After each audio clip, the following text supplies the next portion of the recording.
show you a few things on this car here. Got all the deck and everything off of it. Took the roof off, getting ready to fix that.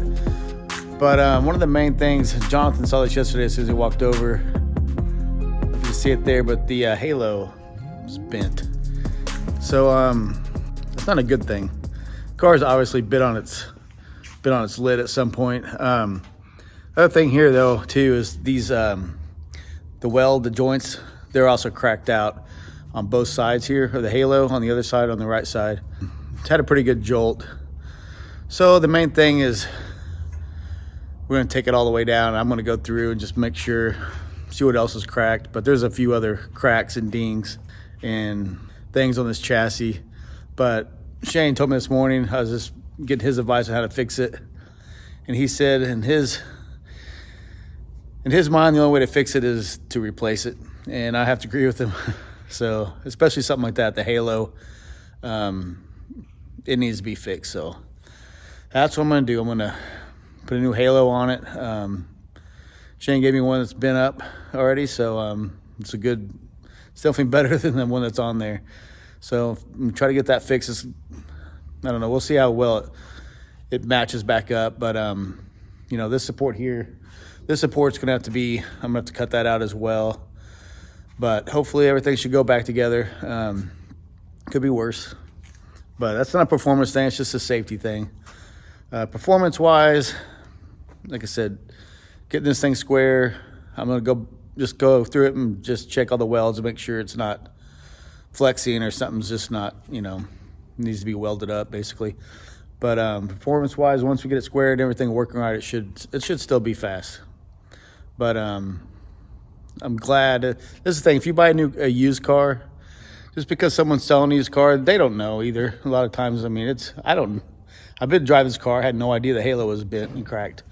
So, you know, it's just one of those things you should go through every car.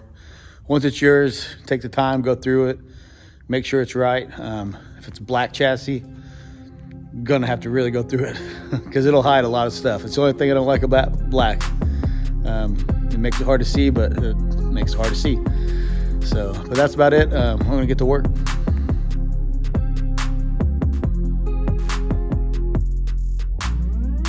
So going to start my, I don't know, least favorite part of doing a repair, the actual cutting and grinding, but I'm gonna cut this old halo out.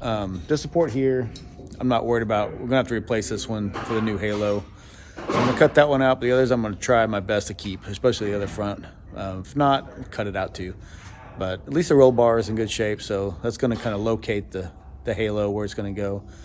But it's time to start cutting and get the new one in.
So got the halo all cut out and grinded up and everything. So time to start fitting the new one in, and hopefully just got to get it to fit. So it's one that wasn't big for this car, but it looked really close. So I think it'll make, you know, we can make it work. So time to get the new stuff in.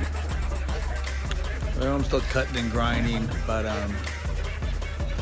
it's getting closer.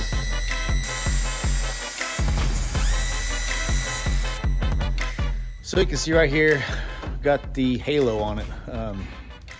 Say thanks to Jonathan and Shane, both of them helped me a lot, but Jonathan helped me get that other side bent.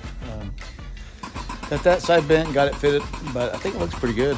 Better than the one that was on there before, so should be pretty strong. But yeah, At least it's in there. I still got to fit the other side, the support. Get that next, and at least this part will be done. And then it's kind of onto the next part. This front end, the snout's bent a little bit. You can see in here. Shane showed me that, so that's gonna be the next thing. I'm gonna have to cut that brace off here, and we will fix that next. So, but first, I got one more bar to cut in this. Fix that, and then I'll fix the front end. And then we'll see what else I'm gonna fix. Gotta stop at some point.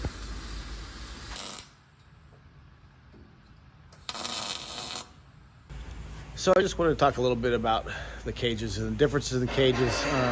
Just working on this one here, I've just noticed a few things that are different than the cars that are built here, the PCD cars. But one of the main things that's new on the cars and cages is this bar here.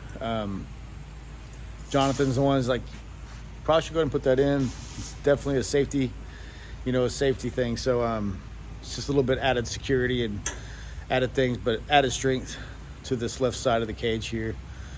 But there's some other things too. One of my biggest things is the foot box here. There's nothing here except sheet metal. These cars over here, if you can see those bars go all the way through there to the feet, cover the feet. This one here also has that extra bar, extra support up on the roof, and another bar over here too. You can kind of look here. That bar there supports the halo coming down. This car over here never had that. It's an older chassis, but you can just see there's no right here. There's no triangulation, which it should have that. This bar coming up. Those are just safety things, safety and strength. But anything around the driver, and like Jonathan told me over there, anything around the driver is important. And I agree. But I think these are some of the things that you should look at when you're looking at a chassis to buy or something. You want to make sure the car is safe, the car is built right. Nothing wrong with this car. It's just an older car. As people get hurt, unfortunately, you learn things. But as the years go by, just like the bar on the left side. But putting that in also just kind of stiffens up that left side a little bit. So updating a little bit of the car, but I just kind of wanted to go through the difference on some of these old cages on these cars compared to some of the new cages. This is really good tubing we're putting in here, so I'm pretty happy about that. But it just gives me peace of mind too, racing. But I think this was a good addition, so definitely putting that in. I'm gonna go ahead and fit up these bars, and then this cage should be about done. So needs a little welding. Get this fitted, get it welded, then we'll move on to the front of the car.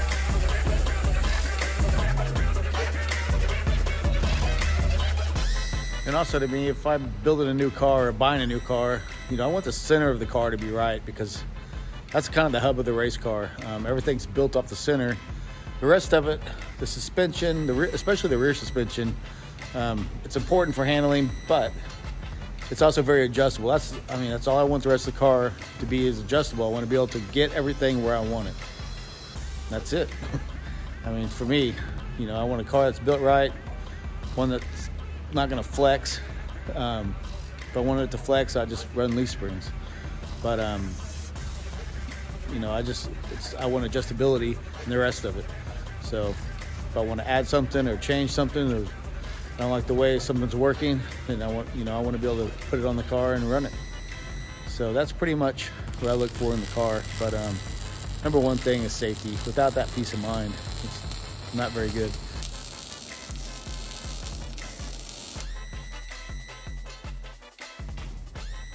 On to the next part. This front end, the snout's bent a little bit. You can see in here. Shane showed me that, so that's gonna be the next thing. I'm gonna have to cut that brace off here, and we will fix that next. So we're getting closer. I did actually cut the tubing out the bracing and took a hammer and just straightened out this frame horn where it was bent.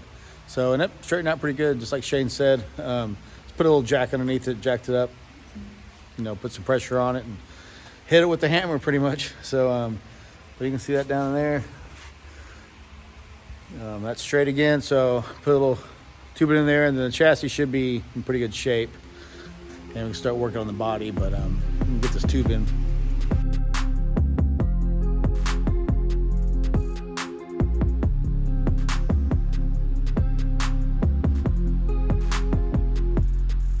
All right, so we got the new halo on it. All that repair is done. The front end's done. Got some new T-bars on it. So now it's time to put the new deck on it. Start putting the car back together. Before that, I gotta finish the rear end, the rear suspension, get the bird cage on the right side, and just finish getting the 4-link on that, and get the brake floater on the left. So I'm gonna update the rear suspension first, and then start putting the car back together.